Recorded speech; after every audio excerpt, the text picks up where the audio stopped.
நீங்கள் பார்த்துக் கொண்டிருப்பது உங்கள் விஜய். உலகத்தில் தாய் சாதாரணமானவள் அல்ல. அதுதான் நம்ம ஆன்மீகத்தினுடைய உச்சம், பெருமை. ஏன் தாய் தந்தை அவருடைய மகன் துறவு போனால் துறவு போன மகனை கூட தந்தை வணங்குவார், அந்த துறவியோ தாயை வணங்குவார்.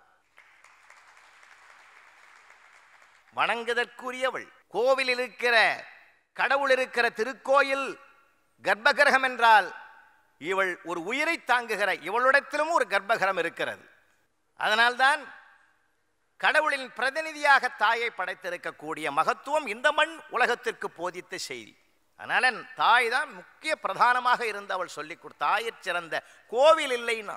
அப்படிப்பட்ட ஆன்மீக இன்பத்தை தாய் போதித்து வளர்த்த நெறிமுறைகளை மார்கண்டேய புராணம் சொல்லுகிற நிலையைத்தான் உங்களுக்கு நான் நினைவுபடுத்தினேன். ஒரு தாய் ஆன்மீக இன்பத்தை இப்படி தர முடியும். ஒரு குரு எப்படி ஆன்மீக இன்பத்தை தர முடியும்? பிரபஞ்சத்தில் சரியான குரு கிடைப்பதும் சரியான சீடன் அமைவதும் என்பது மிகப்பெரிய பாக்கியம். ஸ்ரீரங்கத்திலே கருட சேவை என்றால் அவ்வளவு கூட்டம் குவியும். ஸ்ரீரங்கநாத பெருமான் கருடாழ்வார் மீது பவனி வருவார்.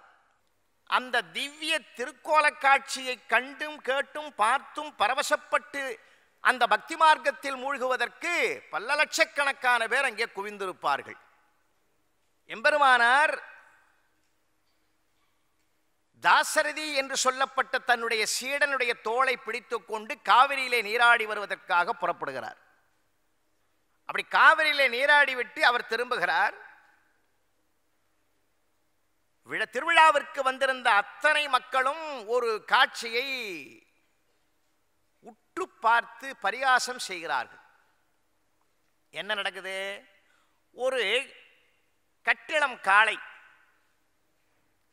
ஒரு பராக்கிரமசாலி இடது கையிலே குடையை பிடித்துக் கொண்டு பக்கத்தில் வருகிற பெண்ணினுடைய முகத்தில் சூரியனுடைய ஒளி படாமல் மறைத்து வருகிறான். அது மட்டுமல்ல, கடுமையான வெயில் காலம், விசிறியை வைத்துக்கொண்டு அவளுக்கு விசிறி கொண்டும் வருகிறான். ஒரு பெண்ணுக்கு இப்படிப்பட்ட ஒரு பலசாலி இந்த காரியத்தை செய்து வருகிறான் என்று அத்தனை பேரும் அங்கே கூடியிருக்கிறவர்கள் பார்த்து பரிகாசம் செய்து சிரிக்கிறார்கள். இதை தாசரதியினுடைய தோள் மேலே கை வைத்துக் கொண்டு காவிரியில் நீராடி விட்டு வரைந்து கொண்டிருக்கக்கூடிய எம்பெருமானார் எதிராஜர் பார்க்கிறார். பார்த்துட்டு நிற்கிறார். நின்றுட்டு மக்கள் பார்க்கிற பார்வையும் பார்க்கிறார். தன்னுடைய சேடனிடத்தில் சொல்றார், அதோ நிற்கிறானே கொடை பிடிச்சுக்கிட்டு, அவனை அழைச்சிக்கிட்டு வா. அழைச்சிட்டு வான்னு மட்டும் சொல்லலை, அவமானமோ பயமோ இல்லாமல் சென்று அவனை அழைத்து வா. அவமானமோ பயமோ இல்லாமல் அவனை அழைத்து வான்னா, ஒரு துறவிக்கு சீடனாக இருக்கிறவன் போய் ஒரு பெண்ணுக்கு பக்கத்தில் இருக்கிறவன் பக்கத்தில் போய் கூப்பிடலாமா? இது அவமானமாச்சேன்னு நீ மனசுல கருதப்படாது. இவ்வளவு பராக்கிரமசாலியாக இருக்கிறவனை அழைத்தா என்ன ஆகுமோன்ற பயமும் உனக்கு வரக்கூடாது. அவமானமோ பயமோ இல்லாமல். ஏன்னா ஒருவனுடைய செயல்ல இது ரெண்டும் குறுக்கிட்டா அவனால் செயல் செய்ய முடியாது. அதனால்தான் பாரதி அச்சம் தவிர்னார்.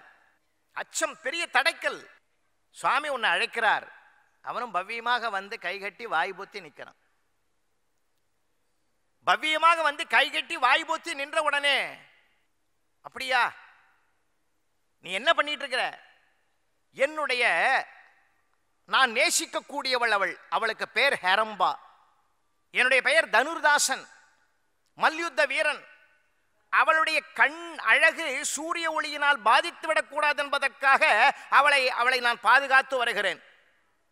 ஓ அப்படியா?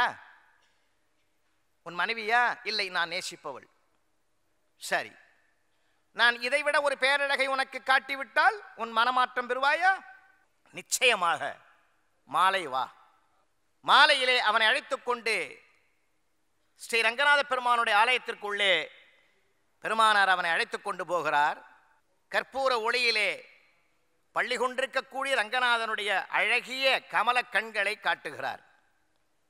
குருவின் மூலமாக அந்த ரங்கநாத பெருமானுடைய தரிசனத்தை பெற்ற மாத்திரத்திலே தனுர்தாசன் உருகி போய் விடுகிறான்.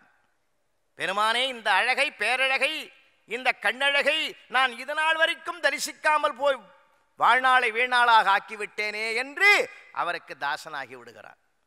பச்சைமா மலைபோல் மேனி பவளவாய் கமலச் செங்கண் அச்சுதா அமரரேரே ஆயர்தம் கொழுந்தே என்னும் இச்சுவை தவிர யான் போய் இந்திர லோகமாளும் அச்சுவை பெரினும் வேண்டேன் அரங்கமா நகருளானே என்ற ஆழ்வார் பாசுரம் இங்கே நிறைவு கூறத்தக்கது. தன்னுடைய அந்த நேசிக்கக்கூடிய ஹேரம்பாவையும் மாற்றுகிறான். இரண்டு பேரும் பெருமானாருக்கு பக்தர்களாகிறார்கள். உலகத்திலே அவர்கள் துறவை மேற்கொள்ளுகிறார்கள். இதுபோல ஒரு பேரழகு மானுடத்தில் அழியக்கூடிய இந்த உடலிலே அழகு இல்லை, அழியாத அழகு அந்த ஆண்டவனுடைய வடிவம்தான் என்று அந்த ஆன்மீக இன்பத்தை அந்த மகான் அவர்களுக்கு ஊட்டி அவர்களை ஆட்படுத்துகிறார். பராந்தகம் என்கிற ஊருக்கு ஒரு கிராமம், அது பராந்தகம் என்கிற கிராமத்துக்கு ஸ்ரீ ஆளவந்தார் விஜயம் செய்கிறார்.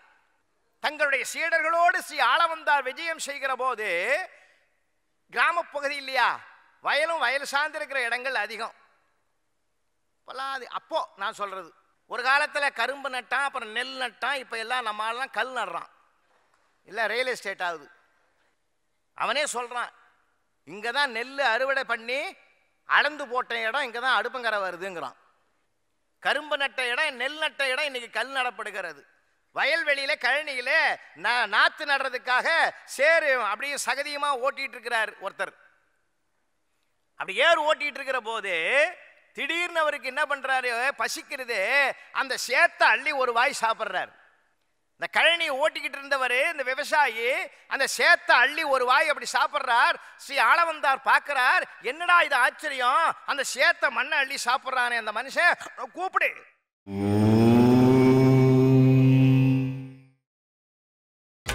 நீங்கள் பார்த்துக் கொண்டிருப்பது உங்கள் விஜய். ஆளவந்தார் வந்தான்னு கேள்விப்பட்ட மாத்திரத்திலே அவருடைய திருவடி வணங்குவதற்காக அந்த விவசாயி ஓடி வர, என்னையா செய்கிறீர், என்ன செய்கிறீர்? இந்த மண்ணுக்கு எந்த மண்ணை தின்றால் என்ன சுவாமி?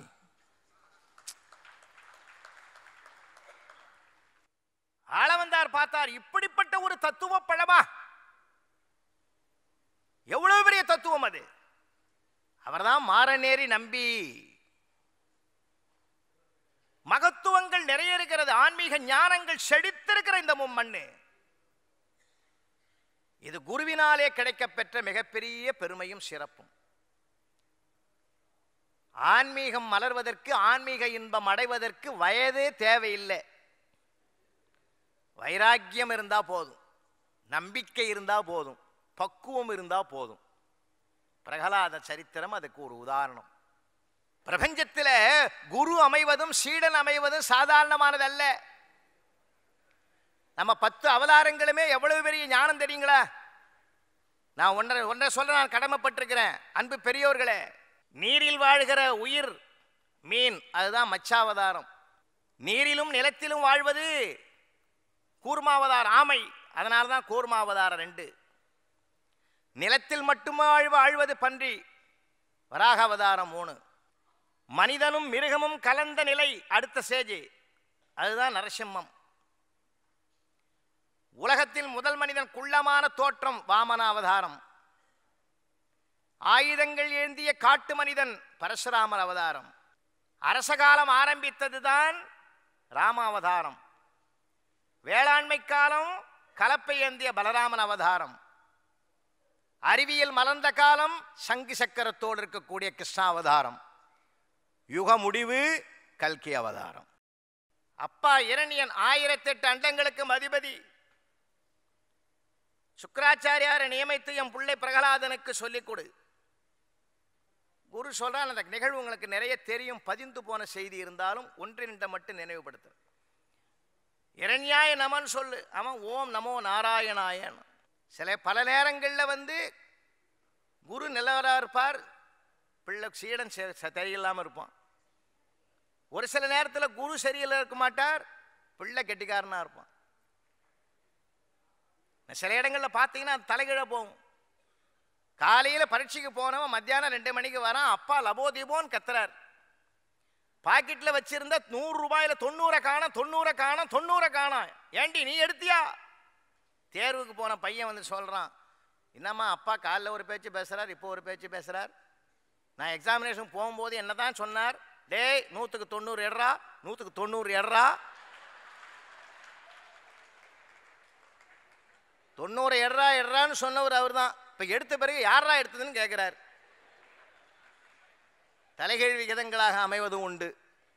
அப்ப இரண்யனும் பிரகலாதனும் தலைகீழ் விகிதங்கள். இரண்யாய நமன் சொன்னா ஓம் நமோ நாராயணாயன் சொல்லி அந்த ஞான நாயகன் எப்படி இருந்தானா, உச்சந்தலையிலே கைகுவித்து உள்ளம் உருகி கண்கள் நீர் பனிப்ப மெய்மயிர் சிலிர்க்க அப்படியே ஞான நாயகன் அப்படியே உளம் உருகி ஸ்ரீமன் நாராயணனுக்கே நான் அடிமை செய்வேன் என்கிற உறுதியோடு உட்கார்ந்துக்கிறான் அந்த பிள்ளை. குருக்கு நடுங்குது. என்ன இந்த வார்த்தையை சொல்ற, இது நான் சொல்லி கொடுத்தேன்னு அவன் நினைச்சிட போறான்டா. கடுத்தொழிந்தனா யாரு? குரு. கிடைக்கலையே. உன்னை உய்வித்தேன், என்னை உய்வித்தேன், எந்தையை உய்வித்தேன், இந்த உலகை உய்வித்தேன். அந்த ஒரு நாமம் திருநாமத்தை சொன்னதனால் இந்த பிரபஞ்சத்தில் சகல உயிர்களும் வாழ்வதற்குரிய மெய்மையைத்தானே நான் சொன்னேன்.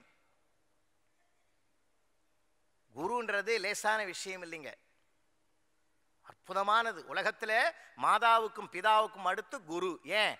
மாதா இடுப்பில் குழந்தையை வைத்து உறவுகளை அடையாளம் காட்டுகிறாள். அப்பா தோளில் தூக்கி நான் பார்க்காத உலகத்தை நீ பார் என்று சொல்லுகிறார். ஆசிரியன் உன்னை நான் இடுப்பிலும் தூக்க மாட்டேன், தோளிலும் தூக்க மாட்டேன், உன் காலில் நின்று தன்னம்பிக்கையோடு உலகத்தை பார் என்று சொல்லிக் கொடுப்பவன். இன்னும் ஒரு வேறுபாடு உண்டு. அந்த காலத்திலே குருகுல கல்வி, அவருக்கு ஆச்சாரியன்னு பேரு. இப்போ பள்ளிக்கூட கல்வி ஆசிரியன்னு பேரு. ஆசிரியனுக்கும் ஆச்சாரியனுக்கும் வேறுபாடு உண்டு. ஆசிரியன் வாழ்க்கை பாடம் நடத்துவார், ஆச்சாரியன் தன் வாழ்க்கையே பாடமாக நடத்துவார். அதனால்தான் அந்த காலத்து பிள்ளைகள்லாம் அவ்வளவு அருமையா செழிப்பா இருந்தான். உன்னை உய்வித்தான், என்னை உய்வித்தான். குருன்றது லேசான விஷயம் இல்ல. விடுதலை போராட்டம் முடிஞ்சு போச்சு. விடுதலை போராட்டம் முடிஞ்சு போச்சு. பாரத தேசம் விடுதலை அடைந்தாகி விட்டது. எல்லாரும் நிருபர்கள்லாம் வந்தாங்க. பாலகங்காதர திலகரை போய் கேட்கிறாங்க, நீங்க தானே அடுத்த பிரதமர், நீங்க தானே முதல் பிரதமராக வர போறீங்க, உங்களை தானே கேட்க போறாங்க. நான் என்னை கேட்டாலும் பிரதம பதவியை விரும்பவில்லை. ஏன்? அதை விட ஒரு பெரிய பதவி இருக்கா? நான் ஆரம்பத்தில் முதலாக நான் மேற்கொண்ட பணி ஆசிரியர் பணி. குருவாகத்தான் நான் என் பணியை தொடங்கினேன். விடுதலை போராட்டத்தில் என்னை அர்ப்பணித்துக் கொண்டேன். விடுதலை போராட்டம் முடிந்து விட்டது. நான் மீண்டும் குருவாக போகத்தான் விரும்புகிறேன். ஏன் ஏன் ஏன் என்று நிருபர்கள் கேட்டபோது சொன்னார், நான் பிரதமராக உட்கார்ந்து விட்டால் திலகர் ஒரு பிரதமர் என்ற வரலாறு தான் நிலைக்கும். திலகர் மறுபடியும் குருவானால் 1000 பிரதமர்களை உருவாக்குவார் என்ற பெருமிதம் அந்த குருவுக்கு உண்டு. நான் பிரதமராக உட்கார்ந்து விட்டால் திலகர் ஒரு பிரதமர் என்ற வரலாறு தான் நிலைக்கும். திலகர் மறுபடியும் குருவானால் 1000 பிரதமர்களை உருவாக்குவார் என்ற பெருமிதம் அந்த குருவுக்கு உண்டு. இந்த குரு இப்படி இருக்கிறார். அங்கிருந்து இரண்யனுக்கு செய்தி அனுப்பப்படுகிறது. இரண்யன் வந்த உடனே யாவது அவ்வூரை விளம்பதிங்கிறான். பிள்ளை ஓம் நமோ நாராயணாய. அவன் காதுகளை முடிய, காதை தர, உனக்கு விமோச்சனமே காது வழியா இது உள்ள போனா உனக்கு விமோசனம் கிடைக்கும். அந்த 8 எழுத்து மந்திரத்துக்கு அவ்வளவு பெருமை இருக்கு. எங்க இருக்கிறான் நீ வணங்குகிற நாராயணன்? அப்பா, அவன் எங்கும் நிறைந்துள்ளான், எங்கும் விளங்குகிறான், உனக்கு மட்டும் விளங்காதவன்.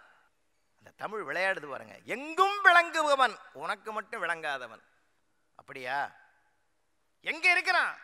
சாணிலும் உளன், அணுவை சதகூரிட்ட கோணிலும் உளன், இன்னின்ற தூணிலும் உளன், நீ சொன்ன சொல்லிலும் உளன். இதை விட உலகத்தில் யாரும் சொல்லல. இல்லை என்று நீ சொன்ன சொல்லிலும் இருக்கிறவன் அவன்தான்.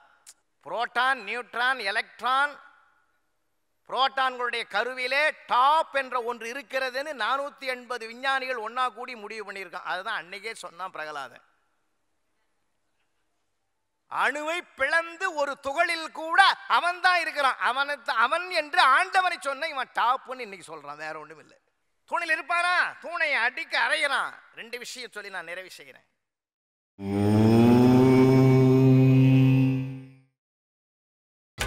நீங்கள் பார்த்துக் கொண்டிருப்பது உங்கள் விஜய். நீ வணங்குகிற, நீ சொல்லுகிற நாராயண ஸ்ரீமன் நாராயணன் கடவுள் எங்கே இருக்கிறான் என்று பார்ப்பதற்காக தூணை அறைந்தவன் இரண்யன். காண வேண்டிய கடவுள் கண்ணெதிரே கண்ணபர்வாகனாக நின்றாலும் அந்த கிருஷ்ண பகவானை உணர்ந்து கொள்ள முடியாமல் போர் வருவது உறுதி என்று சத்தியம் செய் என்று கண்ணபெருமான் கை நீட்டிய போது அவன் கையில் சத்திய பிரமாணம் செய்வதற்கு தீண்டினால் தனக்கு குறைவு என்று கருதி அருகிலே இருக்கிற தூண் மீது அறைந்து சத்தியம் செய்தவன் துரியோதனன். ஆணவம் எப்பொழுதும் ஆண்டவனை அறிய விடாது. ஆணவம் எப்பொழுதும் ஆண்டவனை அறிய விடாது. அதனால்தான் திருக்கோயிலுக்கு போகிற போது கூட தேங்காயையும் வாழைப்பழத்தையும் கொண்டு போகிறோமே. ஏன்? இறைவா, இந்த பழத்தை நைவேத்தியமாக வைக்கிறேன். ஏன்? விதை போட்டு மீண்டும் பிறவாத பழம் இந்த பழம்தான். எனக்கு பிறவி வேண்டாம் என்பதற்காக மீண்டும் பிறவாத பழத்தை உனக்கு நைவேத்தியமாக வைக்கிறேன். இறைவா, இந்த தேங்காயை ஏன் உடைக்கிறேன்? மேலே இருக்கிற மட்டை கர்மா, அதுதான் பிறப்புக்கு காரணம். நீங்க மட்டையை உரிச்சிட்டு வெறும் தேங்காயை நடுங்க, முளைக்காது. உமியை எடுத்துட்டு வெறும் அரிசியை நடுங்க, முளைக்காது. உமியோடு இருந்தாதான் அதுக்கு பிறவி. மட்டையோடு இருந்தாதான் தேங்காய் மீண்டும் பிறக்கும். அந்த மட்டை கர்மா, உள்ளிருக்கும் கனமான ஓடு ஆணவம். ஆணவத்தை உடைத்த பிறகு உள்ளிருக்கும் தண்ணீர் மாயை. ஆணவம் கண்மம் மாயை விலகிய பிறகு உள்ளிருக்கும் வெள்ளை பிரம்மம். இறைவா, இதை நைவேத்தியமா, எவ்வளவு பெருமைக்குரிய வழிபாட்டிலேயே எவ்வளவு செய்தியை, ஆன்மீகத்தை நமக்கு முன்னோர்கள் போதித்து இருக்கிறார்கள். ஆணவம் குறுக்கிட போது சில ஆன்ம உணர்வுகள் அடங்கி இருக்கிறது. என்ன காரணம்? ஒரே ஒரு நிமிஷத்தில் சொல்றேன். ஒரு சின்ன நிகழ்ச்சி. ஒரு யானை, திருக்கோவில் யானை குளித்து முழுகி, காவிரியிலே குளித்து முழுகி திருமண் காப்பிட்டு கொண்டு வருகிறது. ஒரு குறுகிய பாலத்தில் வருகிற போது எதிரிலே ஒரு சேற்றிலே புரண்ட பன்றி வருகிறது. யானை ஒதுங்கி நிற்கிறது. பன்றி சொல்லிச்சான், என்னை பார்த்துட்டு யானை பயப்படுது பத்தியா? அதை கேட்ட இன்னொரு யானை போய் அதை கேட்டுதான், நீ நிஜமாவா பயப்படுறியா? நானாவது பயப்படுறதாவது. என் காலை தூக்கி வச்சுன்னா தும்சம் ஆயிடும். என் கால் சேராவிடக்கூடாதுன்றதுக்காகத்தான் நான் ஒதுங்கி நின்னனே தவிர, இதுதான் அந்த ஆன்மீக உணவுக்கு கிடைத்திருக்கிற ஒரு பெரிய பொறுமை, நிதானம், சகிப்புத்தன்மை, எல்லாமே அதுதான். தூணை அறைகிறான், நரசிம்மம் வெளிப்படுகிறது. அவன் கேட்ட வரங்களுக்கு பாதகம் வராமலேயே அவன் கதை முடிகிறது. நீரிலும் சாகக்கூடாது, நிலத்திலும் சாகக்கூடாது, இரவிலும் சாகக்கூடாது, பகலிலும் சாகக்கூடாது, வானத்திலும் சாகக்கூடாது, மண்ணிலும் சாகக்கூடாது, ஆயுதத்தால் சாகக்கூடாது, மனிதனால் சாகக்கூடாது, மிருகத்தால் சாகக்கூடாது, தேவரால் சாகக்கூடாதுன்னு வரம் கேட்டான். எவ்வளோ பெரிய அட்வான்ஸ் வரும். ஆனா பெருமான் பார்த்தார், மேலேயும் கீழேயும் சாகக்கூடாது, அவ்வளவுதானே, மடியில படு. உள்ளேயும் சாகக்கூடாது, வெளியிலையும் சாகக்கூடாது, வாசப்படியில் உட்காரு. அதனால்தான் பெரியவங்க கிராமத்தில் பார்த்தீங்கன்னா படி தாண்டி வெளியில் வரணும், இல்லைன்னா படிக்கு உள்ளே போய் கொடுக்கணும். படியில் நின்று எதுவும் செய்யக்கூடாது. ஏன்? அது இரண்யனை வதம் பண்ண இடம். அது உள்ளும் சேராது, வெளியிலையும் சேராது. உள்ளிலும் சாகக்கூடாது, வெளியிலும் சாகக்கூடாது. படி மேலே உட்காச்சு அவன் கதையை முடிஞ்சாது. ஆயுதங்கள் சாகக்கூடாது. நல்லா கூர்மையான நகங்களால் அவன் குடல் உருவப்பட்டது. மனுஷனால் சாகக்கூடாது, மிருகத்தை, மனிதனும் மிருகமும் கலந்த அவதாரம். இவன் எவ்வளவுக்கு எவ்வளவு வரம் கேட்கிறானோ அவ்வளவு காலம் வரத்துக்கு பழுது வராமல் அவனுடைய கதை முடியப்படுகிறது. பிள்ளை அப்படியே ஞான நாயகன் அமர்ந்திருக்கிறான். நரசிம்மமே ஆச்சரியப்பட்டுட்டது. டேய், உன் கண்ணெதிரிக்கே உன் தந்தையை இம்சப்படுத்துற, அசையாம இருக்கிறியடா, எப்படி எப்படி? அப்ப கூட பிள்ளை என்ன சொல்றான்? ஓம் நமோ நாராயணா என்று மனமுருகி பிரார்த்தனையோடு கைகுவித்து அப்படியே தன் கண்கள் நீர் பெருக உட்கார்ந்துக்கிறான் பிள்ளை. இதுக்கு எவ்வளவு பெரிய பக்குவம் வேணும். ஆகையினாலே ஆன்மீக இன்பம் பெறுவதற்கு வயது காரணம் அல்ல. 60 65 வயசு எனக்கு ஆன்மீகம் வந்தா சரிதான் சொல்லாதீங்க. அதற்கு வயது காரணம் அல்ல. சொல்ல போனால் அந்த வைராக்கியம் இருந்தால், கடவுள் நிச்சயமாக என் கண் முன்னால் வருவான் என்கிற நம்பிக்கை இருந்தால், நாம் குருவையும் கூட திருத்த முடியும், தந்தையை கூட நாம் அனுகிரகம் பண்ண முடியும் என்கிறதற்கு பிரகலாதன் சரித்திரம் ஒரு காரணமாக இருக்கிற பெருமையையும் இந்த இடத்தில் ஆன்மீக இன்பமாக எடுத்துக்காட்டி, அன்பிற்குரியவர்களே, ஆன்மீகம் என்பது பேரின்பம், உலகியல் என்பது சிற்றின்பம். திருப்பதி லட்டு ஒரு இடத்தில் வைக்கப்பட்டிருக்கிறது. இந்த லட்டை எறும்புகள் தொடக்கூடாது என்பதற்காக சுற்றி சர்க்கரையை வட்டமாக போடுகிறார்கள். எங்கிருந்தோ வருகிற எறும்புகளெல்லாம் லட்டை எடுப்பதற்காக வருகிறவை வழியிலே கிடைத்த சர்க்கரையை போதும் என்று நினைத்து திரும்பி விடுகின்றன. அதைப்போல் பல பேர் ஆன்மீக இன்பம் என்கிற திருப்பதி லட்டை அடைவதற்கு பயணம் மேற்கொள்ளுகிறார்கள். உலக இன்பமாகிய சர்க்கரை துண்டுகளை கையில் பெற்றவுடனே திரும்பி விடுகிறார்கள். மேலும் நம்முடைய பயணம் இருக்கிறது என்ற எண்ணம் வேண்டும். படகு தண்ணீரில் போகிறது. வாழ்க்கை படகில் நம்முடைய மனம் போகிறது. படகு தண்ணீரில் பயணப்படலாம், படகுக்குள் தண்ணீர் பயணப்படக்கூடாது. படகுக்குள் தண்ணீர் பயணப்பட்டால் மூழ்கிவிடும். இந்த உலகம் என்கிற வாழ்க்கை கடலிலே மனம் என்கிற படகிலே நாம் பயணம் பண்ணுகிற போது உலக ஆசாபாசங்கள் உள்ளே போய்விட்டால் இந்த மனம் அதிலே மூழ்கிவிடும். ஆகையினாலே ஆசாபாசங்களை துறந்து பற்றுள்ள இறைவனுடைய பாதங்களை மட்டுமே பற்றி தனக்கு ஓமை இல்லாதான் தாழ் சேர்ந்தார்கல்லால் மனக்கவலை மாற்றல் அரிது என்ற வள்ளுவனுடைய குரலை ஏற்று பேரின்பமாகி ஆன்மீக இன்பத்தை பிள்ளைகளுக்கு நாமும் தருவோம், நாமும் அதை நிரந்தரமாக பெறுவோம். நன்றி, வணக்கம்.